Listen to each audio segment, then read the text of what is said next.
خلوا بالكم.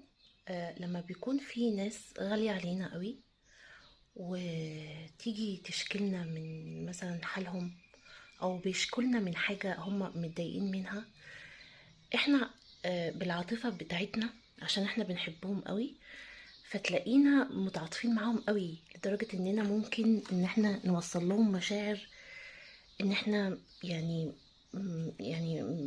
متضايقين ومتأذيين جدا عشان خاطرهم. تمام، مفيش مانع، دي مشاعر كويسة ان انت يعني اللي هو ايه بتوصل له ان انت اوكي، انا حاسس بيك قوي والألم اللي جواك وصلني. وخاصة لما يبقى مريض، يعني في ناس انا اعرفها لما بيكونوا في ناس غاليين عليهم ويصيبهم المرض، بيفضلوا يعيطوا عليهم يعني كأنهم ماتوا خلاص.